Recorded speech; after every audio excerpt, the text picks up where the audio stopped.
اس مبارک سلسلے کا چوتھا حلقہ سماعت فرمائیں۔ الحمد للہ وکفا والصلاة والسلام علی خاتم الانبیاء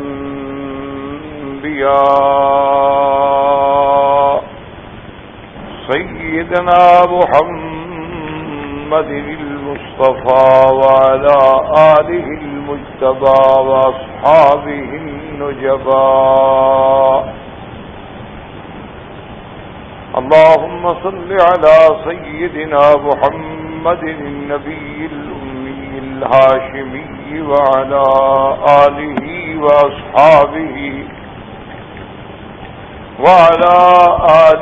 وأصحابه نجوم الهدى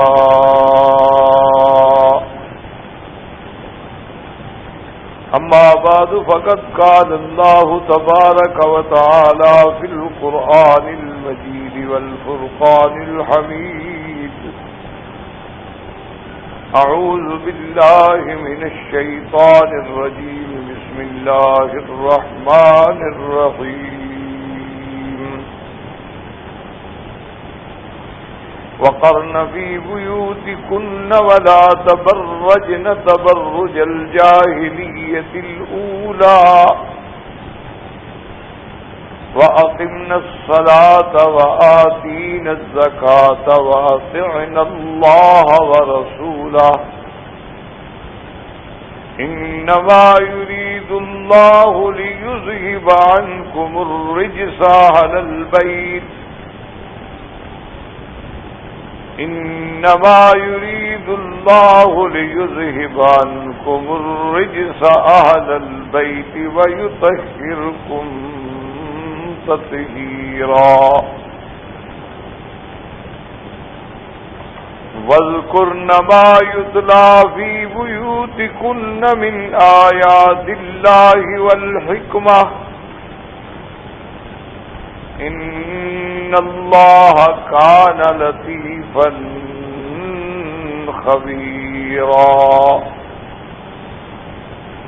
قال النبي صلى الله عليه وسلم حبب إلي من الدنيا بثلاث الطيب والمرأة الصالحة وقرة عيني في الصلاة أو كما قال النبي المصطفى صلى الله عليه وعلى آله وأصحابه وسلم تسليما كثيرا۔ برادران اسلام، واجب الاحترام بزرگوں، دوستوں، بھائیوں، عزیز نوجوانوں، سلسلہ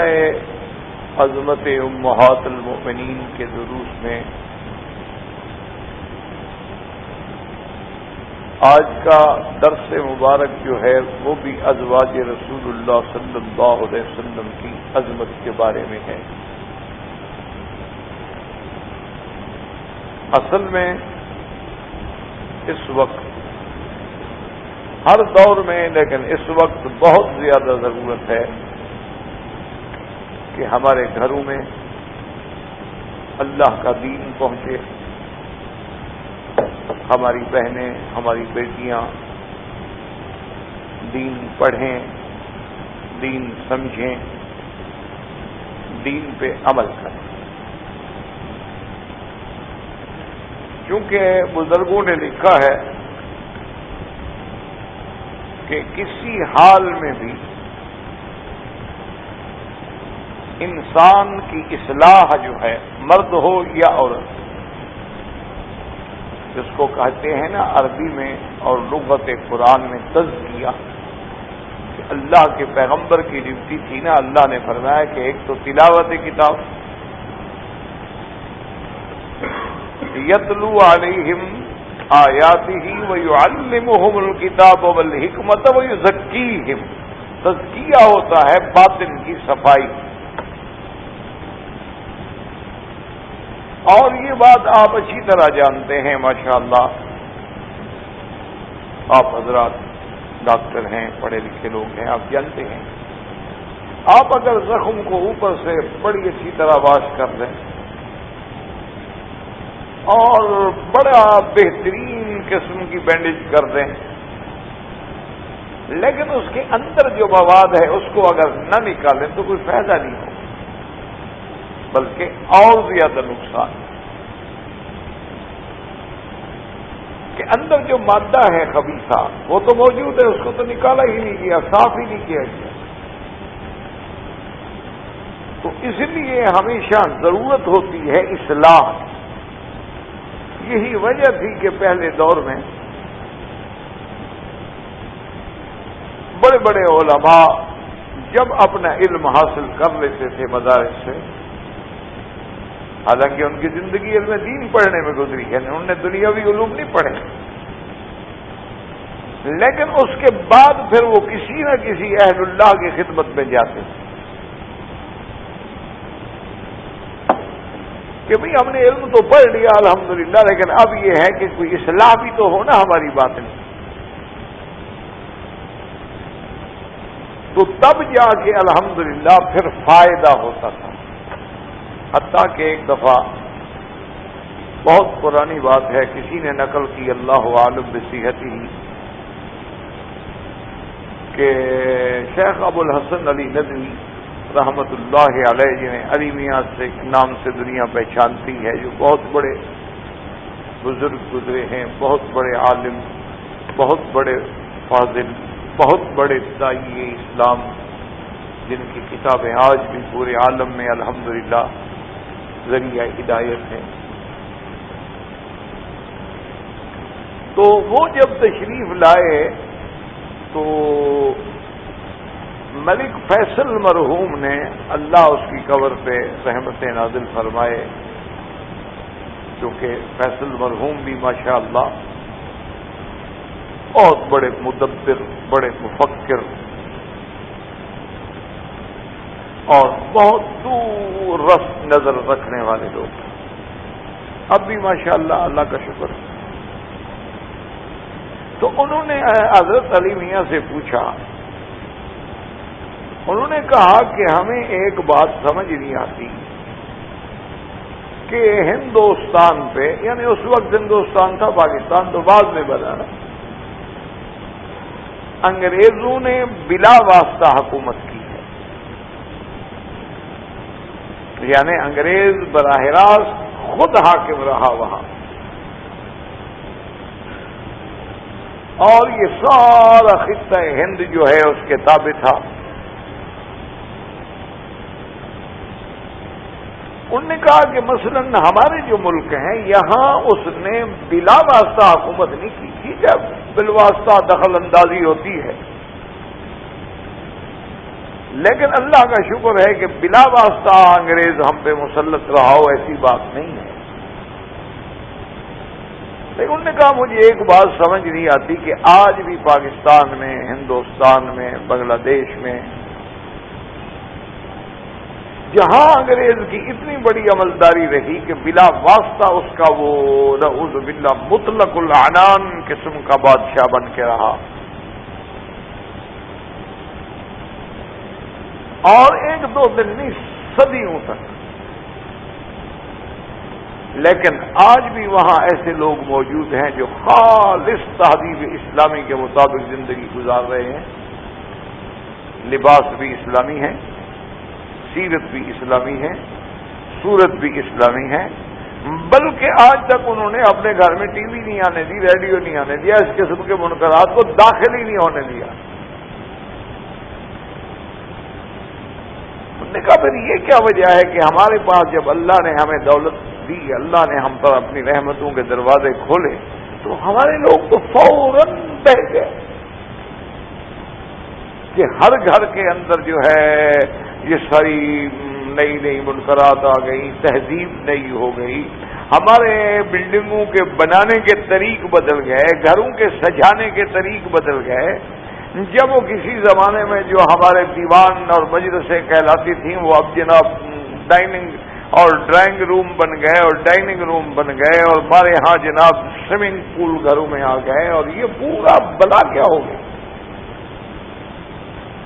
آپ کے لوگ پھر بھی بچ گئے اور ہمارے کیوں نہ بچے؟ تو حضرت نے عرض کیا، انہوں نے کہا کہ ملک صاحب اصل بات یہ ہے کہ اصل اصلاح ہوتی ہے باطنی. جب تک تزکیہ نہ ہو، علم آپ جتنا پڑھ لیں اصلاح نہیں. تو آپ کے ہاں تلاوت کتاب بھی ہے، تعلیم کتاب بھی ہے، لیکن یہ جو مسئلہ ہے نا اس میں تھوڑی کمی ہے. یہاں بھی اللہ والے لوگ ہیں، بڑے بڑے علماء، بڑے بڑے فضلاء، بڑے بڑے مشائخ، یعنی حقیقتاً جیسے شیخ عبدالعزیز بن باز رحمۃ اللہ علیہ، شیخ عبداللہ بن حمید رحمۃ اللہ علیہ، شیخ حسینین رحمۃ اللہ علیہ، جن کو ہم نے دیکھا ہے یہ صحیح معنوں میں اولیاء اللہ تھے. وہی سادگی، وہی انداز فکر، وہی انداز جو سابقہ متقدمین علماء کا ہوتا تھا، وہی طلباء سے محبت، فقراء سے محبت، اہل علم سے محبت. تو بہرحال اس میں کوئی وجہ یہ ہے کہ اصلاح باطن جب تک نہ ہو نا جی، اس وقت تک اصلاح ظاہر نہیں ہو سکتی. اب اصلاح باطن کیسے ہو؟ ورنہ لوگ کہتے تھے نا، حضرت گنگوہی رحمۃ اللہ علیہ سے ایک آدمی نے جا کے مسئلہ پوچھا کہ حضرت میلاد النبی جو مناتے ہیں 12 ربیع الاول کو، اس کے بارے میں آپ کا کیا فتویٰ ہے؟ انہوں نے فرمایا بدعت ہے. کہ جو چیز حضور پاک میں حدیث میں نہ ہو، صحابہ کے عمل میں نہ ہو، اجماع میں نہ ہو، صاف بات ہے کہ احداث فی الدین ہے، بدعت ہے. پھر انہوں نے کہا کہ جناب آپ کے جو شیخ ہیں جن سے آپ کی بیعت ہے، حضرت حاجی امداد اللہ رحمۃ اللہ علیہ، وہ سنائے وہ تو کرتے ہیں. تو وہ تو آپ کے شیخ ہیں، مرشد ہیں، آپ کے پیر ہیں، ان کو آپ نے ان سے بیعت کی ہے اور سنائے آپ کے وہ شیخ ہیں، آپ کہتے ہیں غلط ہے. انہوں نے فرمایا ہم نے حضرت حاجی صاحب سے کوئی دین پڑھنے کے لیے تو بیعت نہیں کی تھی، مسئلہ پوچھنے کے لیے تو ہم ان سے بیعت نہیں ہوئے تھے. مسئلہ تو حاجی صاحب ہم سے پوچھتے ہیں، ہم نے تو اصلاح نفس کے لیے ان کی خدمت میں گئے تھے کہ ان کی صحبت میں رہ کے ہماری اصلاح ہو جائے، ہماری باطنی اصلاح ہو جائے. جہاں تک علم کا تعلق ہے، اللہ کا شکر ہے، اللہ نے ہمیں قرآن و حدیث کا علم دیا ہے. حاجی صاحب کو جب ضرورت ہو تو ہم سے رجوع کرتے. اس لیے اصل بات ہے اصلاح کی، اور وہ اصلاح کیسے، اس کے لیے علماء نے لکھا ہے اور اولیاء اللہ نے لکھا ہے کہ اصلاح جو ہے وہ صحبت صالحین کے بغیر ہو نہیں سکتی. اسی لیے ہمیں قرآن حکم دیتا ہے کہ یا ایھا الذین آمنوا اتقوا اللہ وکونوا مع الصادقین. اللہ نے اپنے پیغمبر کو حکم دیا کہ آپ کے ان لوگوں کے ساتھ رہیں. واصبر نفسك مع الذين يدعون ربهم بالغداة والعشي يريدون وجهه. میرا محبوب آپ چھوڑیں ان دنیا داروں کو، یہ جو اللہ کا نام لیتے ہیں صبح شام، آپ ان کے ساتھ رہیں. اسی طرح سے اللہ تبارک و تعالی نے قرآن پاک میں آپ جہاں بھی دیکھیں گے اہدنا الصراط المستقیم جمع کا صیغہ آیا ہے. صراط الذین انعمت علیہم، اور انعمت علیہم کون ہے؟ اولئک مع الذین انعم اللہ علیہم من النبیین والصدیقین والشہداء والصالحین وحسن اولئک رفیقا. اور اسی لیے انسان جو ہے اپنے دوستوں سے پہچانا جاتا ہے. اسی لیے بزرگوں نے لکھا ہے کہ اپنی اولاد کو دیکھنا ہو تو فلینظر، دیکھو اس کو کہ من یخالل، اس کی دوستی کس قسم کے لوگوں سے، اس کا اٹھنا بیٹھنا کس قسم کے لوگوں سے، اس کی جو اپنی مجلس ہے وہ کیسی ہے، وہ کہاں جا کے بیٹھتا ہے. تو اصلاح ہوتی ہے اہل اللہ سے. اسی لیے ہے نا کہ صحبت اولیاء، اسی طرح ہے صحبت صالحین. اسی طرح آپ دیکھیں گے اصحاب الجنہ، اصحاب النار، حتیٰ کہ ہاتھیوں کے ساتھ آنے والوں کو اللہ نے کہا اصحاب الفیل. وہ جانوروں کے ساتھ ہی کہلائے گا۔ تو یہ مقام کہاں سے ہمیں ملے گا؟ یہ ملے گا اولیاء اللہ کی صحبت سے۔ اولیاء اللہ اب ہمیں کہاں ملے بھائی؟ بات تو یہ ہے بڑا مسئلہ، کیونکہ اصلاح تو ہوگی، لیکن وہ اللہ کے ولی ہم کہاں سے ڈھونڈیں؟ آج کل وہ بھی تو قحط الرجال ہے، آج کل جو ہے دکھاوا زیادہ ہے، ریا زیادہ ہے، شہرت و سمعت زیادہ ہے،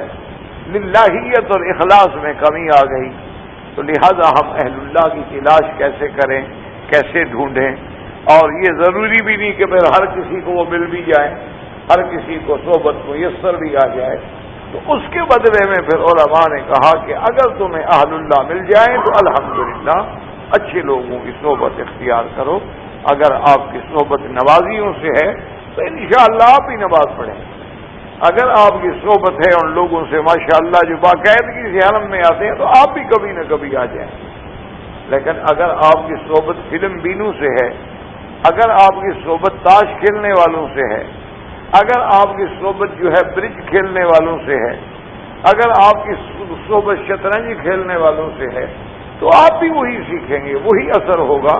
جیسے کہ ہمارے محاورات میں کہا جاتا ہے کہ خربوزے کو دیکھ کے خربوزہ رنگ پکڑتا ہے، اسی لیے کہتے ہیں کہ گورے کو کالے کے ساتھ باندھ دو تو کالا گورا تو نہیں ہو جاتا لیکن عادتیں ضرور اپنا لیتا ہے۔ وہ رنگ تو نہیں بدلنے کا لیکن عادتیں ضرور اپنا لے گا۔ تو اب اس کا حل بزرگوں نے لکھا کہ اگر تمہیں اولیاء اللہ کی صحبت میسر نہ ہو تو اس کا حل یہ ہے کہ اولیاء اللہ کی کتابیں پڑھو، اولیاء اللہ کی سیرت پڑھو، اصحاب رسول کی سیرت پڑھو، صحابیات کی سیرت پڑھو، امہات المؤمنین کی سیرت پڑھو اور اپنے گھروں میں پڑھاؤ، اپنے گھروں میں سناؤ۔ اس کے لیے ایک وقت رکھو، ان سے کہو آپ اپنے کام بھی کریں، کھانا ہے، پکانا ہے، انسان ہے، آرام ہے، راحت ہے، لیکن آدھا گھنٹہ اللہ کے دین کے لیے بھی رکھنا چاہیے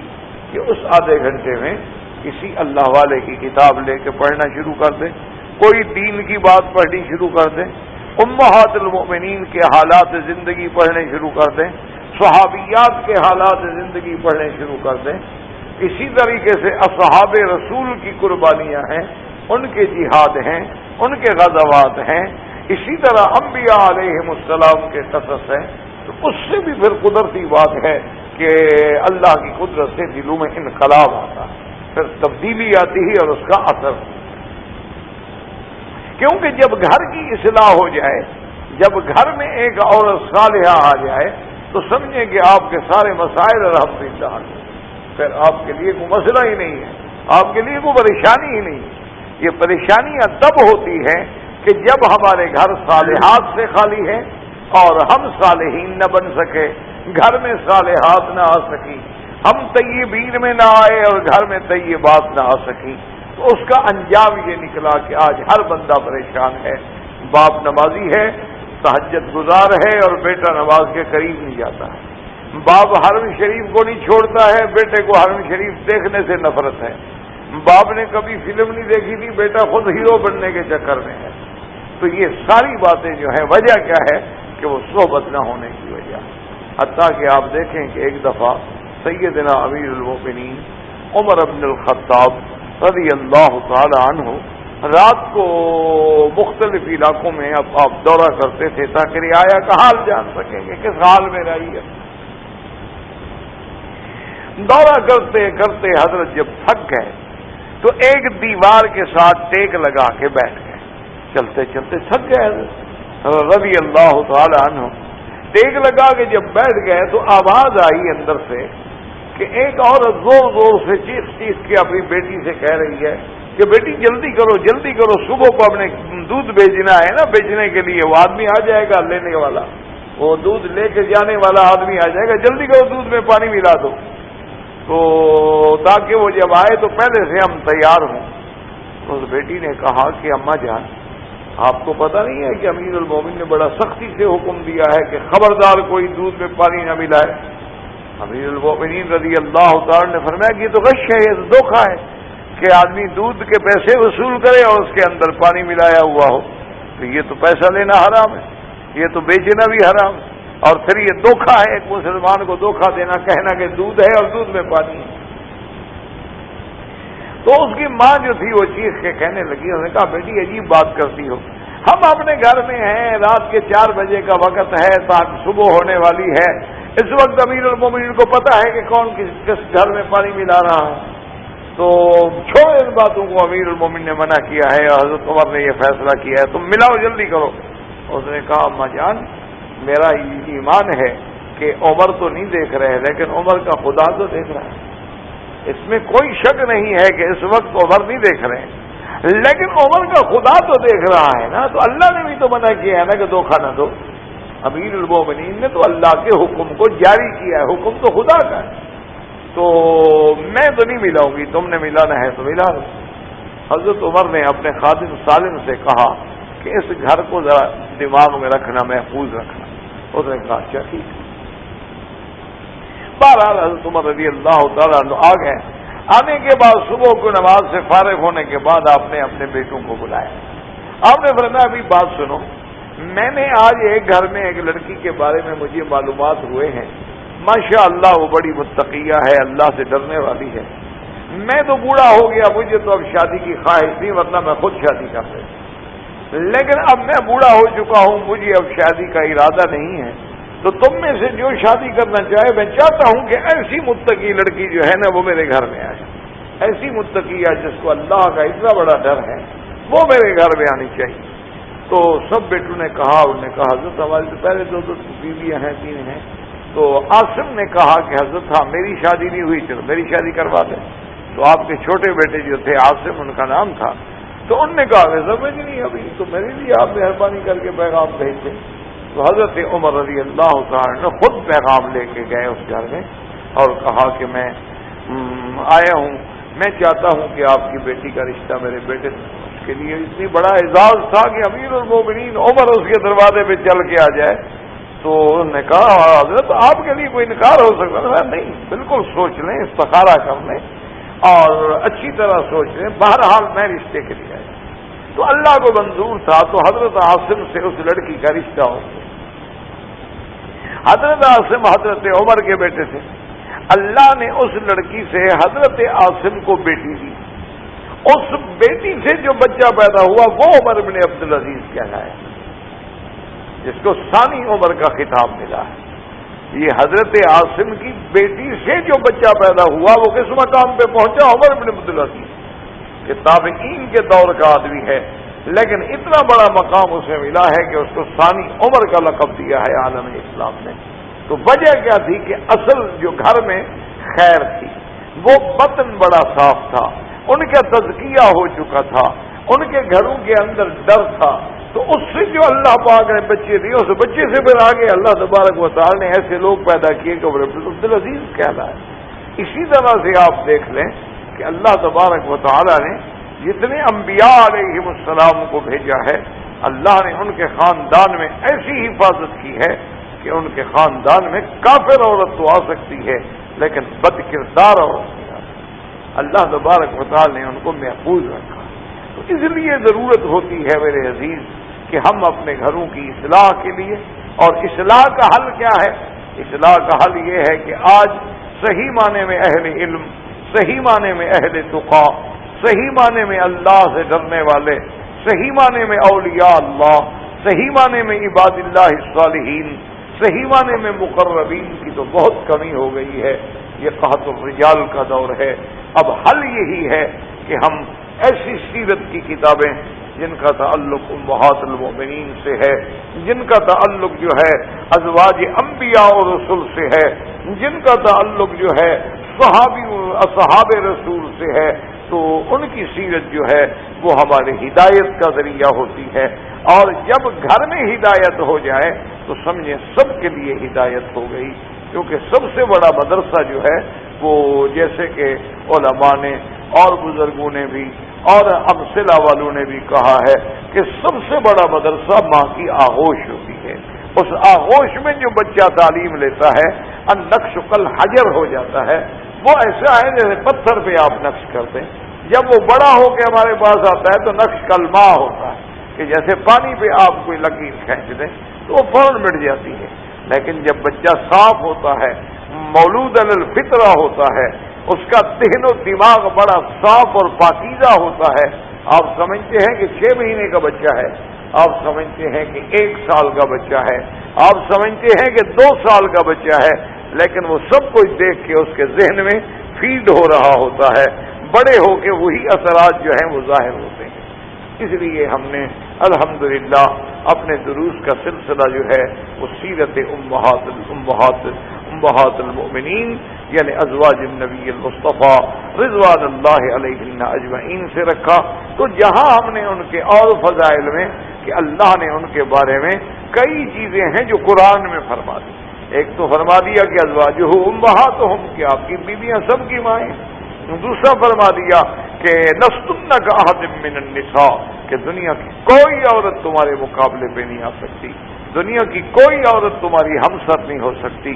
دنیا کی کوئی عورت تمہارے ہم پلہ نہیں ہو سکتی. اسی لیے مجھے یاد ہے حضرت والد صاحب رحمۃ اللہ علیہ،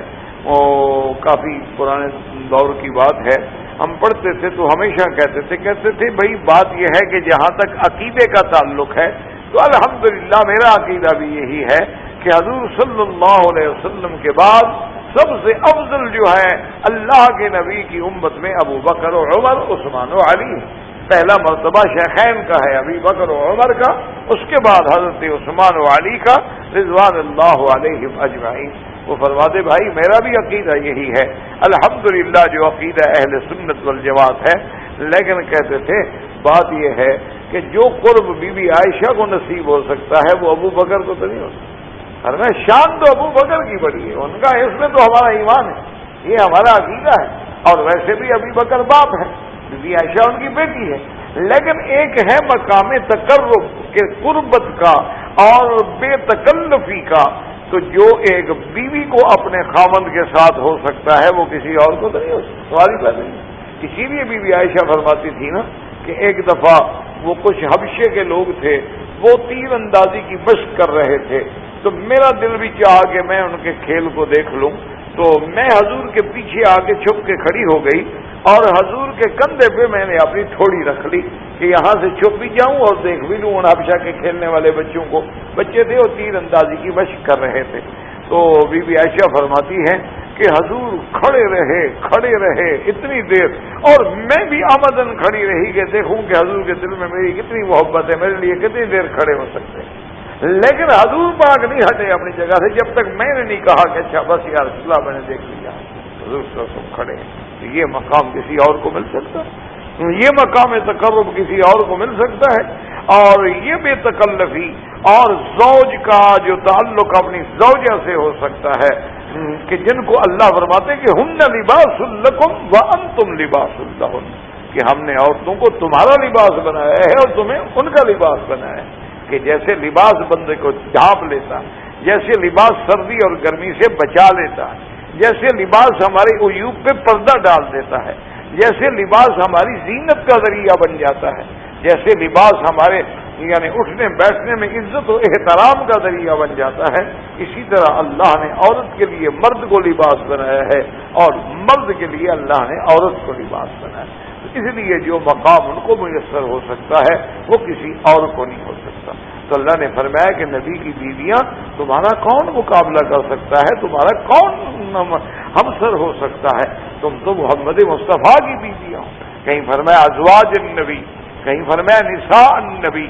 تو یہ ساری عظمتیں جو ہیں ازواج مطہرات سے ہیں. اب اسی آیت میں جو ہم نے یہ آیت پڑھی تھی، اس آیت کو کہتے ہیں آیت تطہیر. یاد رکھیں اس سے پہلے تھی آیت تخیر، یاد رکھ لیں تاکہ اس مشکل یہ ہو گئی ہے. اللہ پاک ہمارے احوال پہ رحم کرے، مسلمانوں پہ رحم کرے کہ اتنے فرقے پیدا ہو گئے، اتنے فرقے دنیا میں پیدا ہوئے ہیں، اور ہر فرقے نے نعوذ باللہ ثم نعوذ باللہ خود نہیں بدلے لیکن اللہ کے قرآن کو بدلنے کی کوشش کی.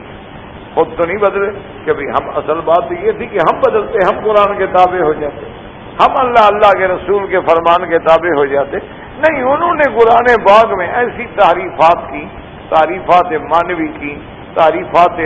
لفظی کی کہ قرآن پاک کے آیات سے اپنے ان عقائد باطلہ کو حق ثابت کرنے کے لیے انہوں نے بڑا یعنی اتنا بڑا کام کیا، اللہ معاف فرمائے کہ آدمی حیران ہو جاتا۔ تو ان میں سے ایک ہی آیت تطہیر بھی ہے، یاد رکھیں۔ اس سے پہلے تھی آیت تخییر۔ آیت تخییر میں تو اللہ نے حضور کو حکم دیا کہ اپنی بیویوں کو اختیار دے دو کہ دو چیزوں میں ایک چن لیں۔ اس کو کہتے ہیں تخییر، خیار۔ بھائی آپ کی مرضی، جس کو ہم کہتے ہیں نا بھائی آپ کی مرضی ہے، آپ کیا چاہتے ہیں، آپ کیا پسند ہے۔ عرب میں کہتے ہیں کہ بھائی وقت چن لو، بھائی کیا چاہتے ہو۔ تو اس کو کہتے ہیں آیت تخییر کہ اللہ نے اپنے پاک پیغمبر رحمت دو عالم سیدنا محمد مصطفیٰ صلی اللہ علیہ وسلم فرمایا کہ اپنی بیویوں کو کہہ دو کہ ان کنتن تردن الحیات الدنیا، بیات الدنیا چن لو، دنیا کی زینت چن لو، تو آؤ میرے پاس، میں تمہیں کچھ دے کے عزت و احترام سے طلاق دے کے فارغ کر دوں تاکہ تم جاؤ، تم جانو دنیا جانو۔ وَإِن كُنتُنَّ، اور اگر تم اللہ کے رسول اور آخرت کو چنتی ہو تو پھر برداشت کرو، کیونکہ جس نے اللہ کے رسول کو چننا ہے تو پھر تو تکلیفیں آئیں گی اللہ کے راستے میں، پھر تو اللہ کے راستے میں امتحان بھی آئیں گے، مشقتیں بھی آئیں گی، تکلیفیں بھی آئیں گی، فقر و فاقہ بھی آئے گا، وہ تو سب برداشت کرنا ہوگا۔ تو بہرحال یہ آیت تخییر، اللہ کے پیغمبر نے جب اپنی بیویوں کو تخییر خیار دیا تو اس کے رسول ہم پہ راضی ہے۔ یہ آیت تخییر، اللہ تبارک و تعالیٰ نے آیت تخییر کے بعد ان کو یاد رکھیں دو انعاموں سے نوازا۔ ایک بات ہمیشہ یاد رکھیں کہ حضور کی بیویوں کو دو انعام ملے۔ ایک تو انعام یہ ملا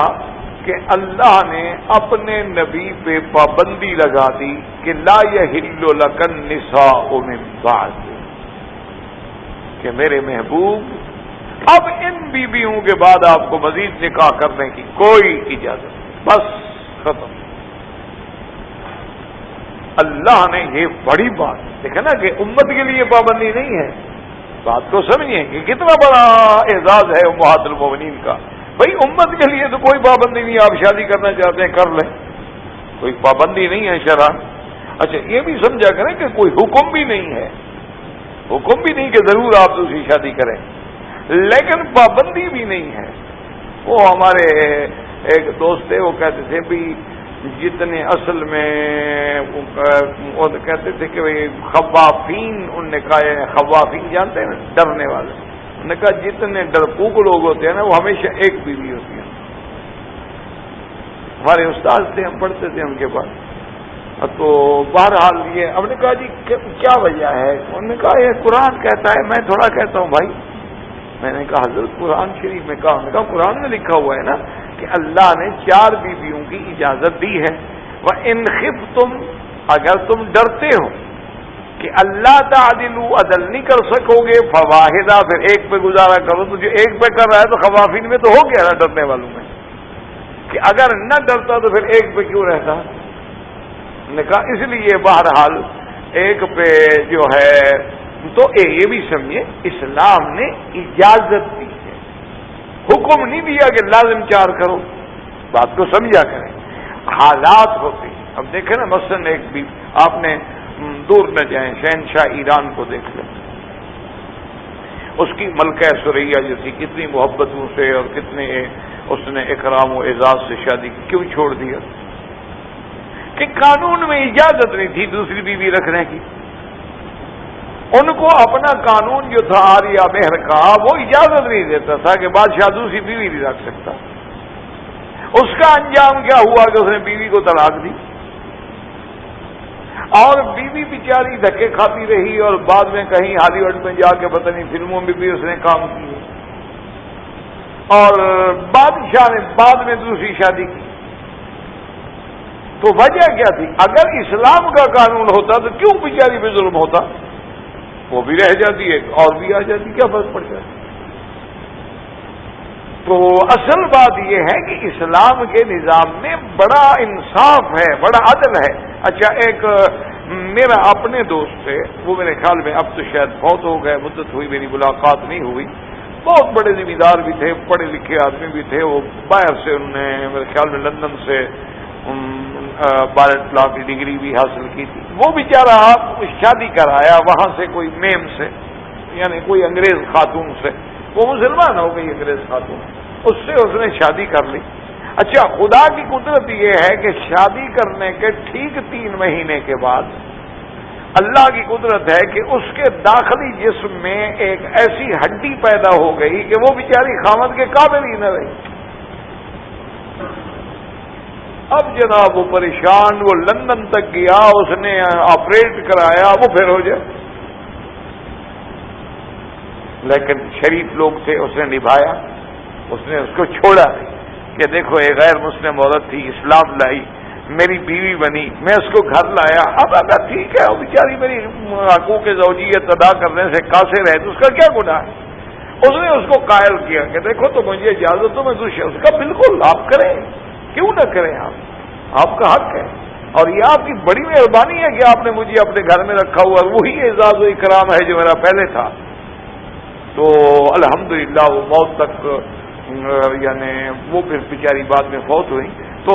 ان کے گھر میں رہی اعزاز کے ساتھ، عزت کے ساتھ، اکرام کے ساتھ۔ تو شریف لوگ تو اس طرح کرتے ہیں کہ حالات ایسے ہو جاتے ہیں، اللہ تبارک و تعالیٰ معاف فرمائے۔ ایک آدمی نے مجھے سنایا، اس نے کہا کہ مجھے اللہ نے 3 بچے دیے، 2 لڑکے تھے 1 لڑکی، اس کے بعد میری بیوی کو بھی دھن لگ گئی اور مجھے بھی شیطان نے ورغلا دیا کہ یار 3 بچے کو تھوڑے ہوتے ہیں، بس وہ ٹھیک ہے، جتنے کم بچے ہوتے ہیں وہ اچھے ہوتے ہیں، زیادہ بچے جو ہوتے ہیں تو وہ جنجال ہوتا ہے اور یہ ہوتا ہے اور وہ ہوتا ہے۔ انہوں نے کہا جناب اللہ معاف فرمائے کہ میں نے بجائے اس کے کہ موقتاً بچوں کو روکنے کا علاج کرتا، میں نے مستقلاً بیوی کا آپریشن کرا دیا، یوٹرس ریموو ہو گئی، بات ختم ہو گئی، یعنی بچے پیدا کرنے کے قابل ہی نہ رہے۔ اچھا، خدا کی شان دیکھیں، ایکسیڈنٹ ہوا، 3 بچے ایک ہی ایکسیڈنٹ میں مر گئے، 3 بچے ایک ہی وقت میں، ایک ہی حادثے میں، ایٹ اے ٹائم۔ اب جناب بیوی میاں بیٹھے ہیں، رو رہے ہیں کہ اب اور اولاد ہونے کے تو قابل ہم ہیں نہیں، اور اللہ نے ہوتے ایک ہی جھٹکے میں 3 لے لیے، اب ہم کیا کریں؟ اب وہ جناب پھر سوچ رہا بھی کوئی شادی کروں، میں کچھ ایسا کروں، بس وہ اللہ عالم پھر کیا ہوا۔ تو مانا یہ ہے کہ اللہ کے قانون پہ کبھی آدمی کو استہزاء نہیں کرنی چاہیے۔ ہم اگر اس پہ عمل نہیں کر سکتے، ہماری کمزوری ہے، اگر ہم اس کی حکمتوں کو نہیں سمجھ سکتے، ہمارا نقص عقل ہے کہ ہمارا عقل اس مقام پہ ابھی نہیں پہنچا ہے کہ ہم احکام خداوندی کے اسرار کو سمجھ سکیں، ورنہ اللہ کے ہر حکم میں ایک حکمت۔ تو اب آپ دیکھیں جناب کہ آیت تغییر کے بعد اللہ نے 2 انعام دیے ہیں حضور محمد مصطفیٰ صلی اللہ علیہ وعلی آلہ واصحابہ وسلم کو، ازواج رسول کو۔ کیا پہلا کیا تھا کہ لا یحل لک النساء من بعد، کہ ان بیویوں کے بعد اب میرے محبوب اب آپ کو مزید نکاح کرنے کی اجازت ہی نہیں، آپ پہ حلال ہی نہیں، بات ہی ختم ہو گئی۔ لا تحل لک، خلاص، لا یحل لک النساء۔ اچھا، اب ایک یہ ہو سکتا تھا کہ چونکہ اسی عدد کو ہم نے قائم رکھنا ہے، ایک معنی یہ تھا نا کہ چلو اب آپ کے گھر میں 9 بیویاں بس 9 ہی رہیں گی، اب 10 نہیں ہو سکتی۔ لیکن ایک حل یہ بھی تو تھا نا کہ آدمی ایک بیوی کو طلاق دے دے تو پھر 8 ہو جائیں گی نا، پھر تو ہم 9 کر سکتے ہیں، ان کے بعد ہم نہیں کر سکتے۔ دیکھیں اللہ کا انصاف دیکھیں، اور ازواج رسول کی شان پر ذرا غور کریں۔ اللہ نے فرمایا لا یحل لک النساء من بعد، ان کے بعد حلال ولا ان تبدل بہن، اور یہ بھی آپ کے لیے حلال نہیں کہ ان کو بدل لیں، ایک کو طلاق دے دیں پھر اور بیوی لے آئیں، یہ بھی اجازت ہے۔ اچھا آگے دیکھیں ولو اعجبک حسنہن، اگر کوئی ایسی عورت آ جائے ماشاءاللہ جمل کا جمال ہو، اس کا حسن و جمال آپ کو پسند بھی آ جائے، آپ شادی کرنا بھی چاہتے ہو لیکن اب آپ کو اجازت نہیں ہے کہ انہوں نے اگر اللہ کے رسول کو چن لیا ہے تو اب اللہ نے ان کو بھی آپ کے لیے چن لیا ہے، بس ان کے بعد اور کسی کو اجازت نہیں دیتے ہم۔ انہوں نے اللہ کے رسول کو چن لیا، اللہ نے بھی ان کو ایسا بدلہ دیا ہے کہ ہمیشہ کے لیے محمد مصطفیٰ کے لیے چن لیا ہے۔ اب یہ آپ کی دنیا میں بھی ازواج ہیں، قیامت میں بھی ازواج ہیں، جنت میں بھی ازواج ہیں۔ اب آپ کو ان کے بعد نہ دوسری عورت حلال ہے، نہ ان کو بدلنے کا اختیار ہے کہ ان میں سے کسی کو طلاق دے دیں اور اس کے بعد کسی کو بدل لیں، یہ بھی اختیار۔ ایک انعام تو اللہ نے یہ دیا۔ دوسرا انعام جو ازواج رسول کو ملا وہ کیا ملا؟ یاد رکھیں، ایک تو یہ ملا نا، پچھلی دفعہ آپ نے آیات پڑھی تھی تخیر کی، یا ایھا النبی قل لازواجک الی آخری۔ اچھا، ایک انعام یہ ملا اور دوسرا انعام یہ ملا کہ اللہ نے فرمایا کہ یا نساء النبی، یا نساء النبی لستن کاحد من النساء۔ اتنا بڑا احسان کہ میرے نبی کی بیویاں، تم کوئی دنیا کی عورت لستن کاحد، یاد رکھو جب نفی احد کے ساتھ ہو تو نفی کمال کی ہوتی ہے۔ جیسے آدمی کہتے ہیں نا ما فی البیت احد، آدمی کہتے ہیں واحد، وہ بھی نفی ہے لیکن احد والی نفی زیادہ اتم ہے، اس لیے کہتے ہیں کہ ما فی البیت احد، کہتے ہیں ما فی البیت واحد، لیکن کہتے ہیں ما فی البیت احد، اس لیے اللہ نے جہاں اپنی صفت کے ساتھ واحد لگایا ہے، الہکم الہ واحد، وہاں اللہ نے یہ بھی فرمایا قل هو اللہ احد اللہ الصمد لم یلد ولم یولد ولم یکن له کفوا احد۔ تو یہ اتنا بڑا اعزاز ملا کہ اللہ پاک فرما، اور النساء یعنی مقصد ہے جنس النساء، تمام دنیا کی عورتیں جو ہیں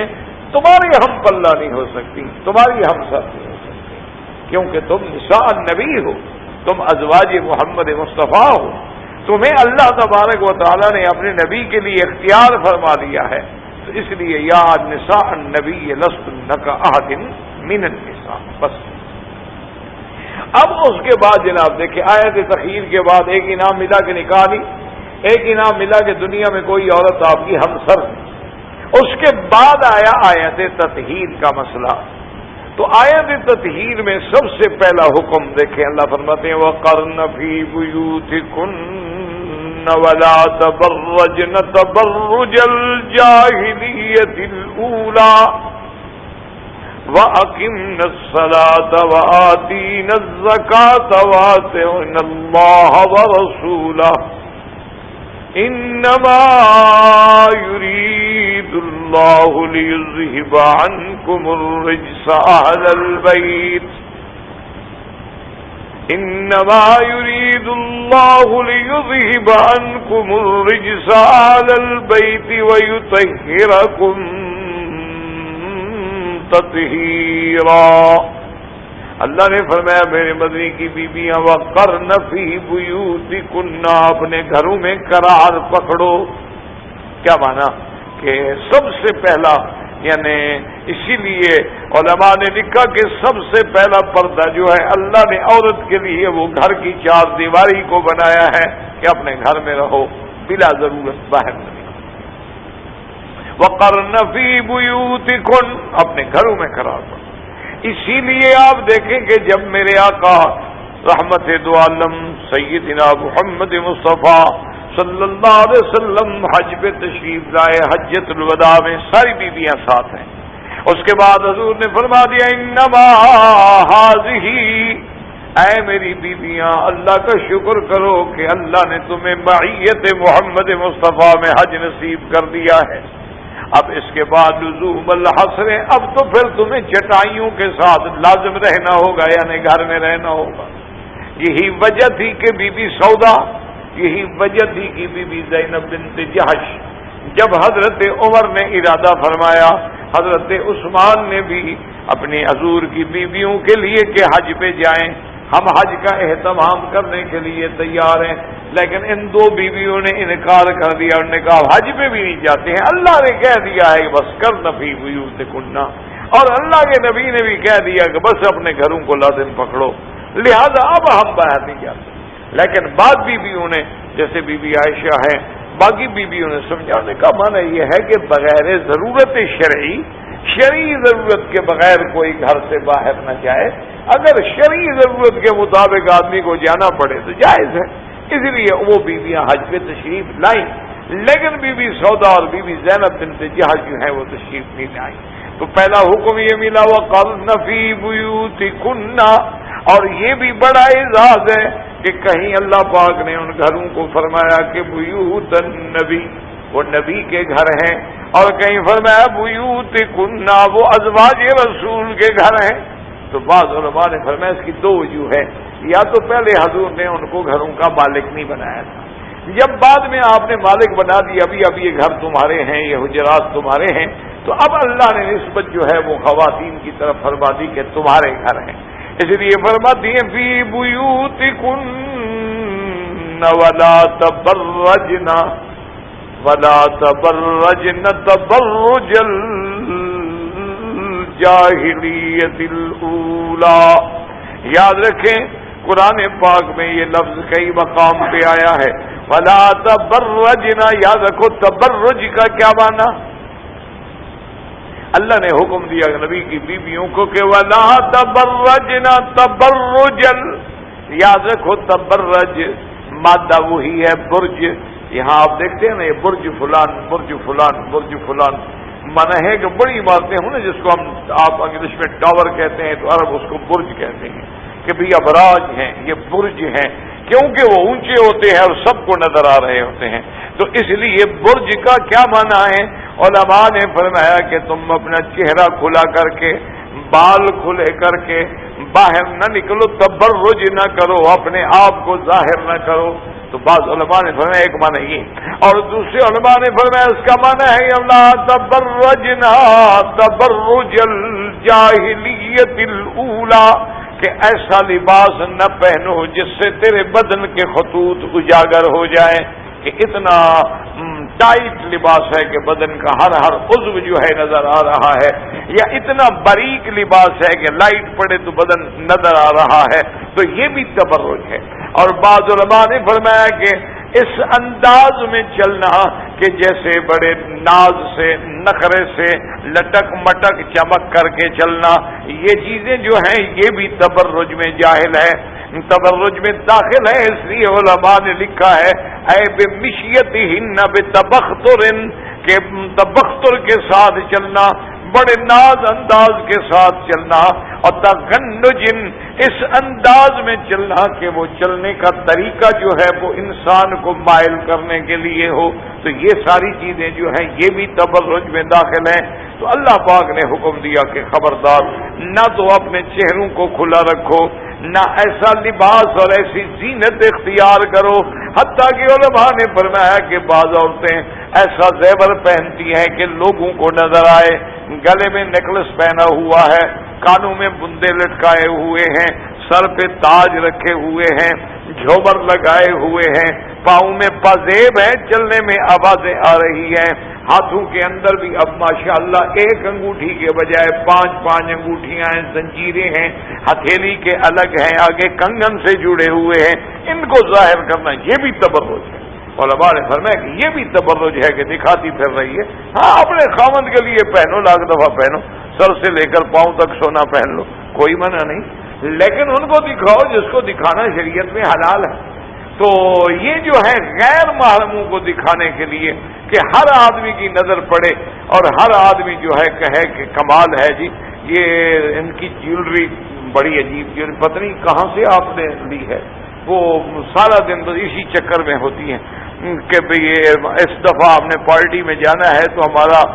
جیولری کا جو ڈیزائن ہے نا وہ ایسا نیا ہو کہ وہ پچھلے فنکشن میں کسی نے نہ دیکھا ہو،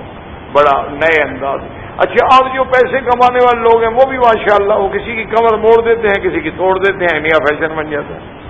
وہ تو یہی ہے نا جی، کبھی کپڑا تنگ کر دو نیا فیشن، کبھی کھلا کر دو ایک اور فیشن ہو گیا. تو کبھی گلا کھول دو، کبھی گلا تنگ کر دو، کبھی یوں کاٹ دو، کبھی پان کی طرح کاٹ دو، کبھی دل بنا دو، کبھی اس کو کدو بنا دو، کبھی مالٹا بنا دو. یہ فیشن ہے، ڈیزائنر ہیں، پیسے کما رہے ہیں. حالانکہ وہی رہنا تو وہی ہے، بندہ تو نہیں بدلے گا نا، لاکھ دفعہ اس پہ کپڑا کاٹ کے بدل لو، بندہ تو وہی ہے، اس کو کتنا بدلو گے تم؟ وہ تو وہی رہتا ہے۔ اصل بات تو یہ ہے کہ اللہ نے اس کو عزت دی ہو، عصمت دی ہو کہ جو کپڑا پہنے وہ کپڑے کی محتاج نہ ہو، کپڑا اس میں سج جائے۔ یہ تو کوئی بات نہ ہوئی کہ جی وہ کپڑے پہن کے اپنا میک اپ اور اپنا فیشل اور اپنا فلان اور اپنا فلان اور اپنی جیولری دکھا کے لوگوں میں روپ ڈالے، وہ تو کچھ نہ ہوا۔ اصل بات یہ ہوتی ہے کہ وہ ایک دفعہ ہے تو ایک کافر کی بات، اللہ معاف کرے، نہرو تھا نا آپ کے ملک میں جو کافی عرصہ وزیر اعظم بھی رہا، پنڈت، یہ بڑی فیملی کا آدمی تھا۔ تو جب یہ سیاست میں آ گیا اور پھر وزیر اعظم بھی بن گیا اور بڑے بڑے تو بعض صحافیوں نے ان سے پوچھا کہ مسٹر نہرو یہ کیا بات ہے کہ بھی جب تم پڑھتے تھے اسکول میں اور اسٹوڈنٹس تھے کالج کے لائف تھی تو تمہارے کپڑے اس زمانے میں بھی اٹلی سے سل کے آتے تھے، اس زمانے میں بھی تمہارے لیے پارس سے سوٹ آتے تھے،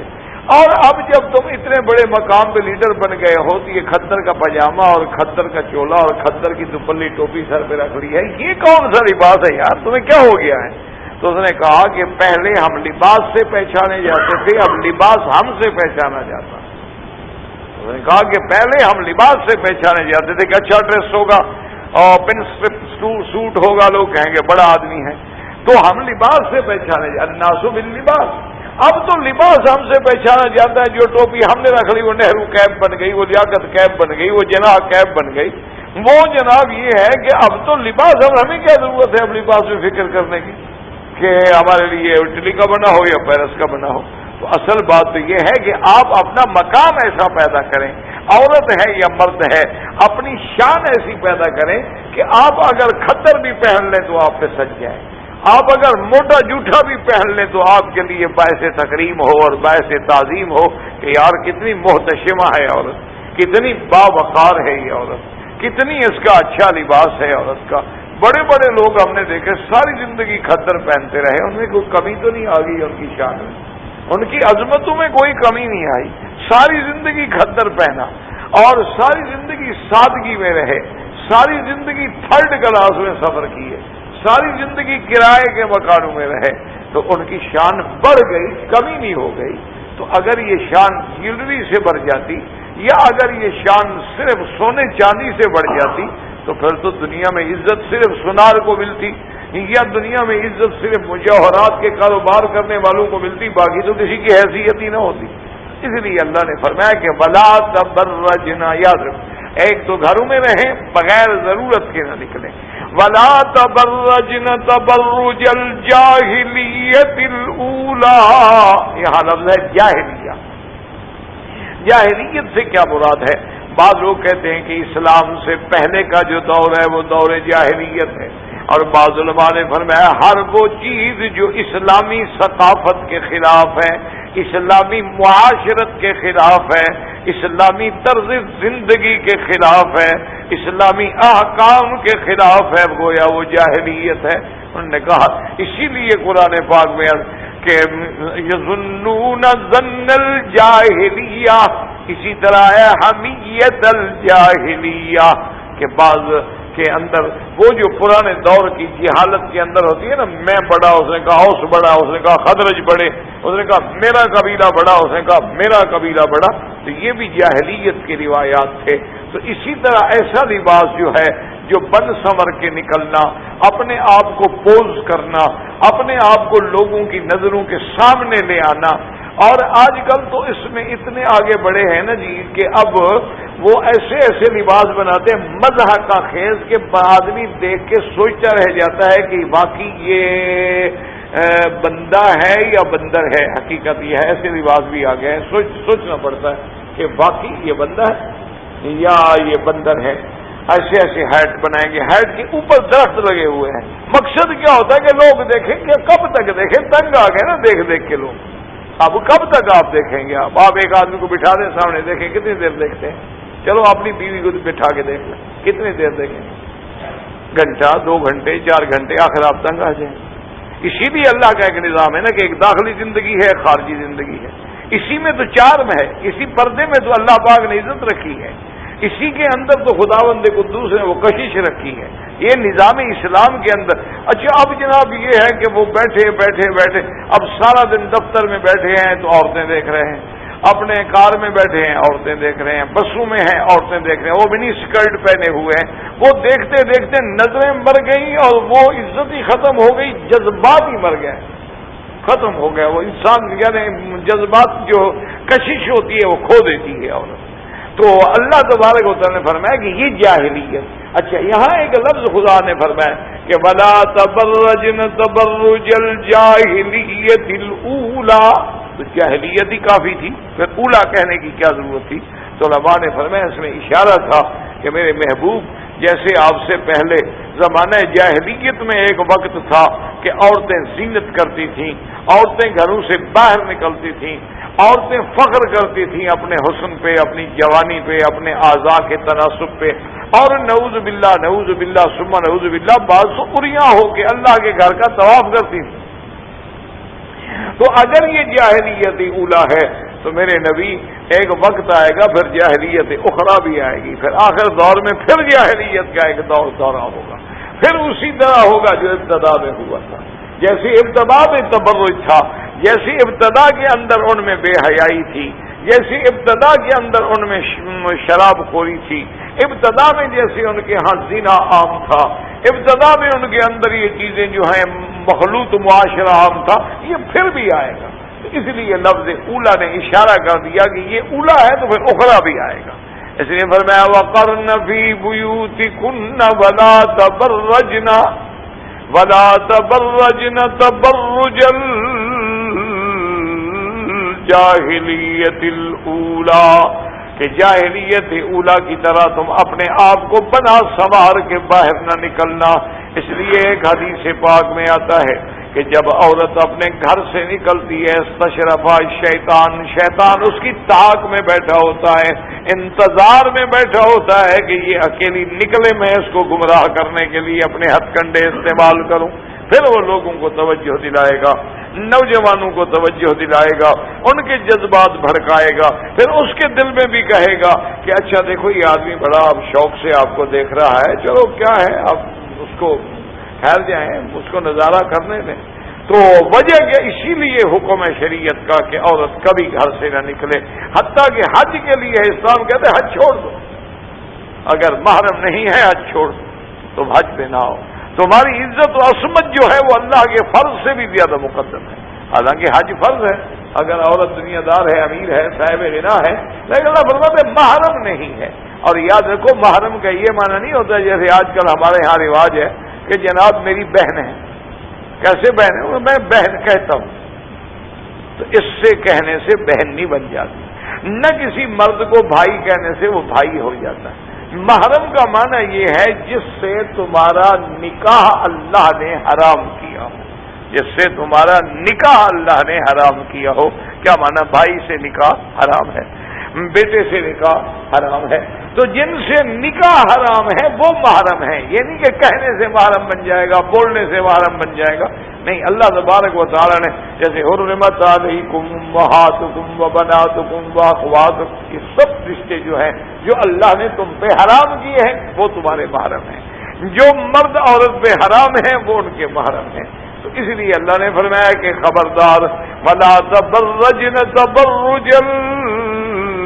الْجَاهِلِيَّةِ الْأُولَىٰ۔ اس لیے بی بی عائشہ فرماتی تھی رحم اللہ نساء الانصار،